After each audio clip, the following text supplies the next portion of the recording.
आहे द्यायचे का ऑर्डर? मग तुम्ही कुठे? काय टेप? हा टेप तर नाही माहित मला कुठे असेल बघ, बॉक्स मध्ये असेल. पण नाही काय घाई होती काय नाही तिला सोडायला जायची. थांबायचं तर कचऱ्याची गाडी पण आली. लवकर कर मम्मी.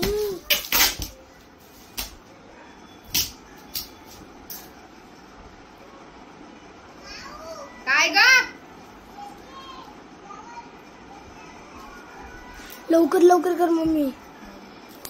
खाली रिक्षा घेऊन आलेत का? रिक्षा घेऊन आलेत. त्यांची रिक्षा आहे का स्वतःची?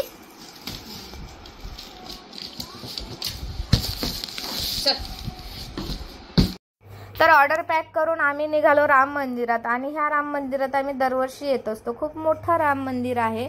आणि त्यानंतर मस्त असं गार्डन आहे आजूबाजूला.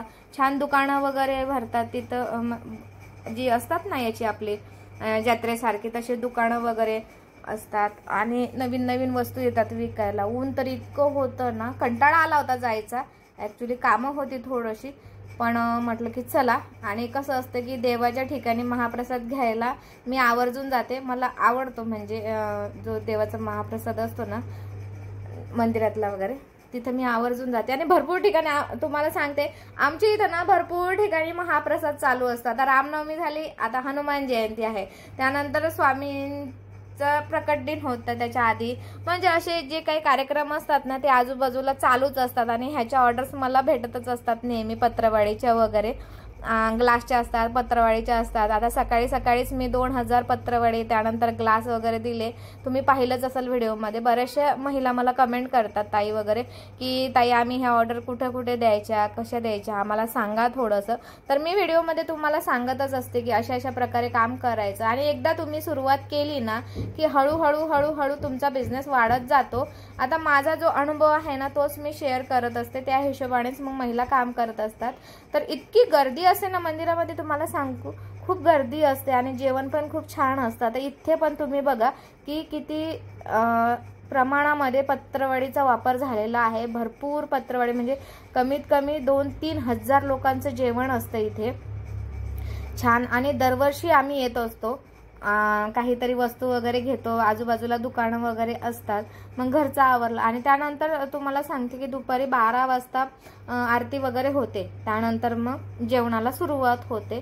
तर हे बघा अशा प्रकारे रस्त्याच्या कडेला दुकानं आहेत. पहिलं इथं वरती मंडप नाही टाकत होते, ऊन खूप होतं, वाढायला लागलं. त्यामुळे मग आता त्यांनी काय केलं, जिथपर्यंत म्हणजे ते भाविक बसतात किंवा त्यांची लाईन लागते आणि हे बसतात ना दुकानवाले, वस्तू जे विकतात त्यांची स्टॉल जे लागतात ना, तर त्यांना पण खूप ऊन लागते. म्हणून ते काय करतात, आता पूर्ण मंडप टाकतात. तर अशा रांगोळ्या वगैरे बघा किती सुंदर सुंदर आहेत. आम्ही काही विकत काहीच घेतलं नाही. म्हटलं चला आपण ज्या कामासाठी आलोय ते काम करूया. आणि गार्डन वगैरे ते इतकं छान आहे ना, तिथं खूप सुंदर मोठं गार्डन आहे.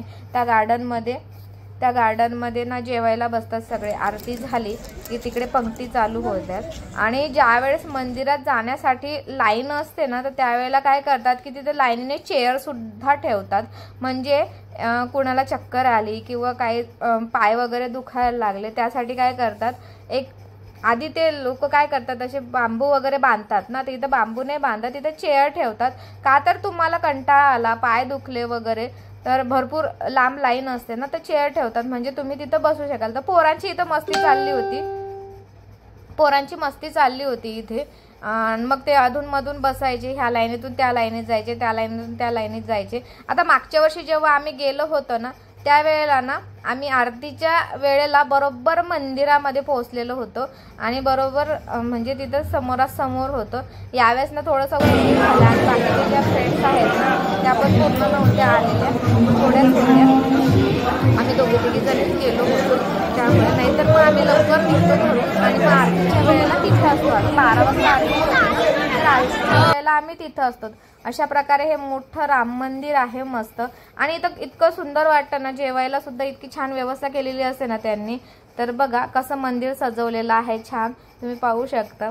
आपल्या इथं ना भरपूर असे धार्मिक कार्यक्रम चालू असतात, सप्ताह असतात, त्यानंतर तुम्हाला सांगते पारायण वगैरे ठेवतात, म्हणजे भरपूर आमच्या साईडला ना तर भरपूर असतं भरपूर. तर हे आहे गार्डन जिथे की बसण्याची सोय केलेली आहे, नेट वगैरे लावलेली आहे, कारण ऊन खूप आहे ना, कोणाला त्रास होईल तर त्याच्यामुळे नेट लावलेली आहे. पण बसायला छान वाटतं आणि जो तो सावली वगैरे बघून असं बसतो व्यवस्थित. तर आम्हाला थोडासा उशीरच झाला होता, त्यामुळे गर्दी बरीचशी वाढली होती. लाईनीत पण दर्शनाच्या लाईनीत पण आम्ही एक 15-20 मिनटं उभं होतो. त्यानंतर मग जेवणाच्या लाईनीत एक 10 मिनटं, त्यानंतर जेवण वगैरे केलं. महाप्रसाद तर खूप छान असतं, मस्त चणा बटाट्याची भाजी असते, शाकभाजी म्हणतात त्याला, त्यानंतर पुरी वगैरे, त्यानंतर शिरा आणि मसाले भात असतो. इतकं छान जेवण असतं ना, मला खूप आवडतं. आणि असे बघा, असे सावली बघून सर्वजण मस्त जेवायला बसलेले आहे. छान कैरीची वगैरे झाडं आहे, तिथं गार्डन आहे. त्यानंतर तुम्हाला सांगते पिण्याच्या पाण्याची पण व्यवस्था केलेली होती. तरी पण आम्ही ना बॉटल घेऊन जात असतो सोबत, का तर कसं आहे पोरांना तहान वगैरे लागते ना, म्हणून इमर्जन्सी आपली पाण्याची बॉटल सोबत असते. तर ही बघा, ही पत्रवाळी आहे. आता माझ्या प्रत्येक ब्लॉगमध्ये तुम्हाला पत्रवाळीची ॲडव्हर्टाइजमेंट दिसणारच आहे. आणि अशा प्रकारे जेवण असतं, पुरी भाजी शिरा मस्त, आणि जेवण वगैरे केलं. त्यानंतर घरी आलो. व्हिडिओ कसा वाटला नक्की सांगा. आवडल्यास लाईक शेअर सबस्क्राईब करायला विसरू नका. धन्यवाद.